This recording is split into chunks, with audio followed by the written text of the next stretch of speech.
Hey guys, welcome back to my YouTube channel. I hope everyone's had a wonderful week and you guys are gonna have a better week ahead. As you guys can probably tell by today's title, we're doing an academic rivals to lovers recommendations video. I personally think that academic rivals to lovers is so unmatched. Like the idea of like someone being obsessed with you while also like trying to beat you at like what you're good at. Like it's like enemies to lovers, but it's like with academic like validation, but coming into it. I'm saying like a lot, I'm so sorry. But like I'm obsessed with the idea of having an academic rival. And if you have an academic rival, number one, I'm jealous of you. Number two, you're living my dream. But let's get into like the best academic rivals to lovers I've read in a while. Number one is Today, Tonight, Tomorrow by Rachel and Solomon. This is one of the best like YA school settings academic rivals to lovers ever. Like I just think there's like crack list into this book and I'm not even joking. So basically this follows Rowan Roth and Neil McNair follows Rowan Roth and Neil McNair in their like last week of school, and they're both waiting for the valedictorian to be announced. They know it's going to be either one of them. They're both like down each other's throats and they're like throwing quips at each other. But also how their school works is that they have this tradition where on the last day of school, right before graduation, there's this game where it's basically like a murder game where you get a name and you have to like kill this person by like, it's like tag, but for the whole class and for like the whole night, and you need like the last person to be standing. And so they both are very competitive obviously, and they both want to win, so they do the most logical thing ever and they both team up, and then they start like, you know, killing people off and like tagging people so that they get out. And as they move toward like through the night, you know, they're both knowing each other more and more in a more intimate setting than like just the classroom. And it's just such a fun book. It's like, it's just such a fun book. And if you're graduating, it just hit me that I'm graduating this year, sorry. If you're graduating, oh my god, I'm gonna read this now. If you're graduating, I feel like this is such a fun book. It just really brings all those anxieties together where you're like, I don't know who I am, I don't know if I'm happy with where I'm at.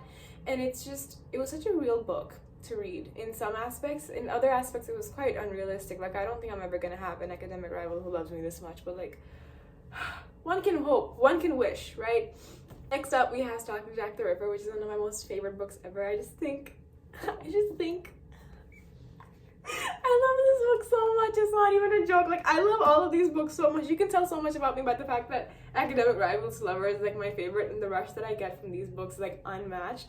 But basically, this follows Audrey Rose Wadsworth, who is basically the niece of this very known forensic scientist, and you know, he does forensic science, and women are looked like, that's not a field for women in the 1800s, obviously, because, you know, women didn't even have rights then.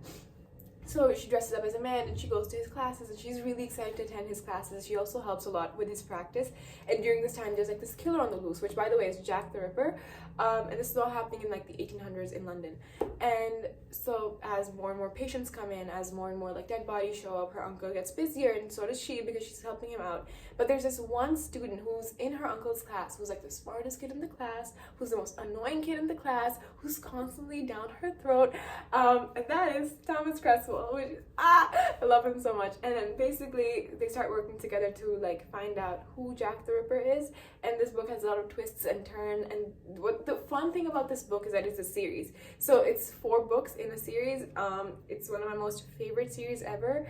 If you guys like history and you like all of that, you like murder mysteries, then definitely go for this.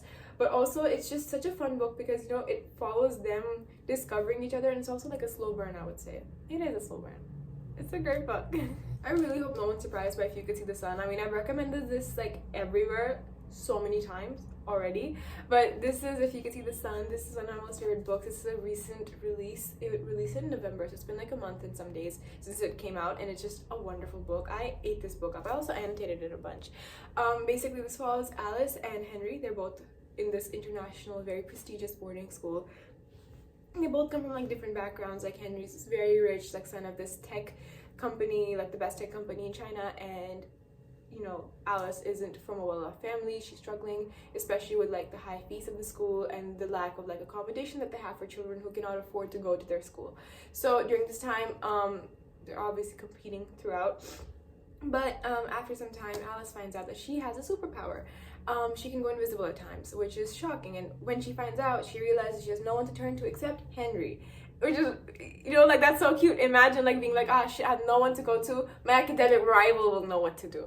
But she goes to his room and she's like, holy shit, I'm here. You can't see me. I'm invisible. What do we do? And during this time, she realizes she can use these powers and do like tasks, and she can complete tasks for money, and she can, you know, use that money for stuff. And so she and Henry then like, you know, build an app to use her powers. I'm so sorry, my hair is a mess.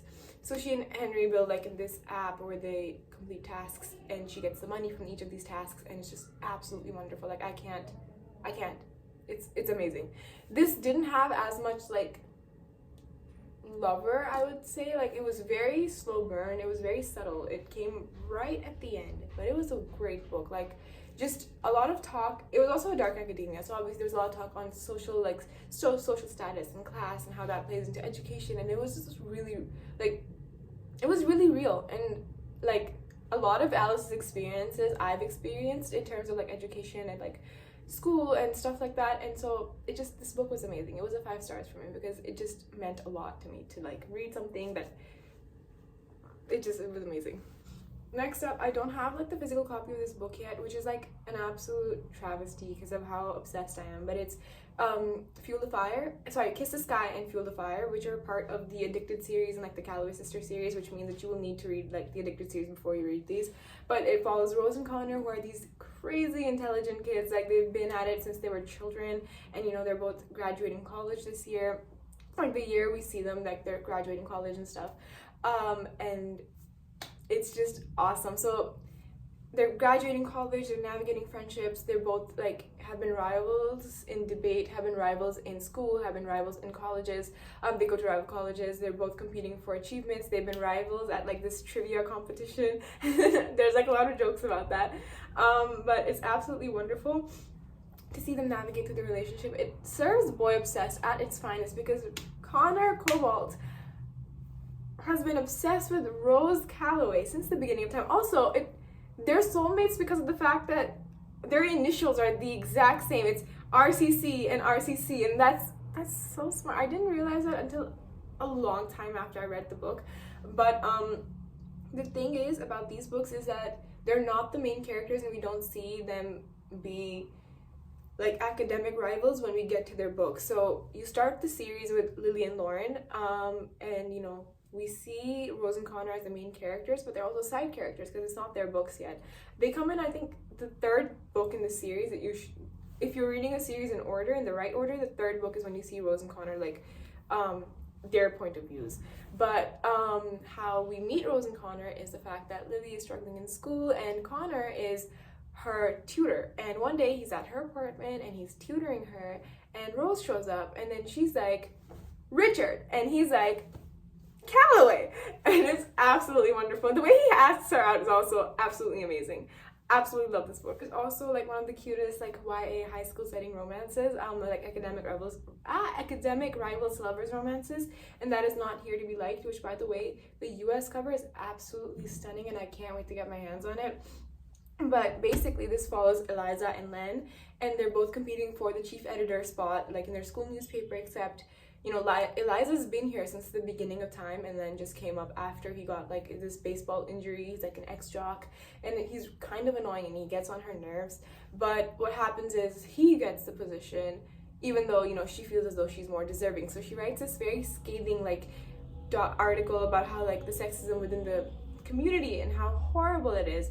And somehow that accidentally gets published, and so there's this huge scandal where they need to work it out. And so what they do is they start working together and they need to work on a few articles together to show everyone like, no, we're really good, we're really friends, that was a joke, haha, it wasn't me.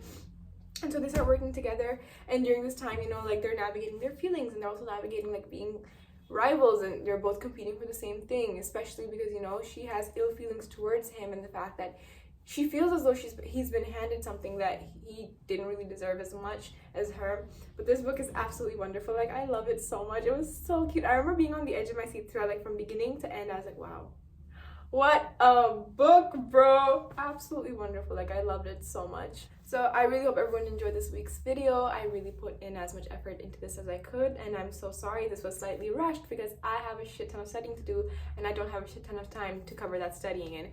Anyways, I hope to see you guys next week. I hope everyone liked this video. If you did, please leave a like, and subscribe and leave a comment. I will be reading. And I'll see you guys next week. Have a good week, guys. Thank you.